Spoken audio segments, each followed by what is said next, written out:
There is this story about Saint Lawrence, the one whom we all celebrate today, when he was asked by the prefect of their city to gather and present to him the riches of the church.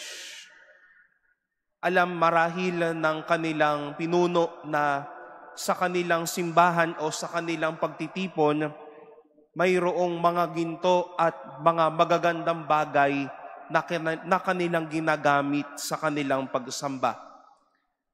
Kaya pagkakataon na ito para kunin ito ng kanilang mga pinuno at pagnakawan sila. But to the surprise of the prefect, Lawrence presented not gold, not chalices, not the money of the church, but he presented to him the poor, those neglected by the society, by saying, "Here are the true riches of the church."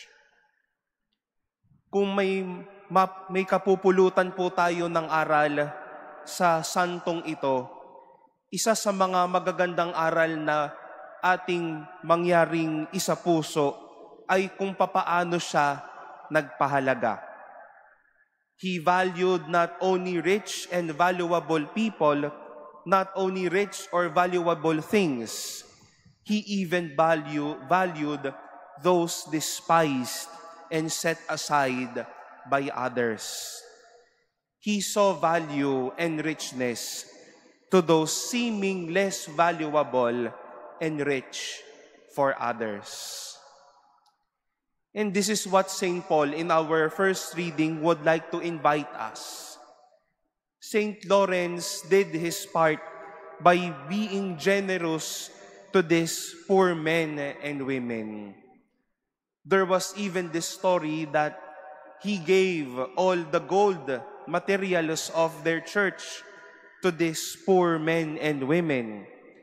He was a cheerful giver not only of gifts, but a cheerful giver of love and value to these people despised by others. He was a cheerful giver not only of things, but what will make others genuinely happy as well. Mga kapatid, sa panahong ito na madaming pwedeng maliit, pwedeng makalimot at pwedeng maging bulag na lamang sa presensya natin araw-araw, makita nawa natin sa bawat isa na kaya natin silang pahalagahan at kaya natin silang mahalin. Kaya natin din silang mabigyang saysay araw-araw sa ating buhay.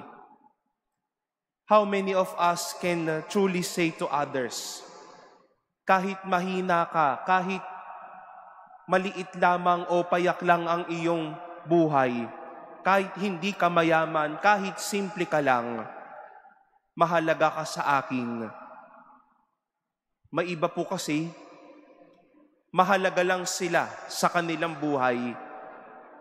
Nakakaalala lang kapag ka mayaman ka, kapag ka ikaw ay nasa posisyon, kapag ka ikaw ay may magandang kinatatayuan sa buhay na ito. Kumbaga sasabihin nila, kung hindi ka mayaman, hindi ka mahalaga, at mas lalong hindi kita mahal sa buhay na ito. But Lawrence and the Lord who loves us so much would like to say, hindi ka man minamahal, hindi ka man pinapahalagahan, para sa akin, mahalaga ka at mahal kita.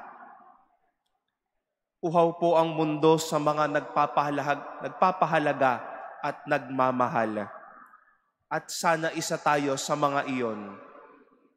Kahit payak, kahit maliit, kahit minsan mahirap mahalin, kahit hindi ka mahal-mahal, pahalagahan at mahalin ng buong puso.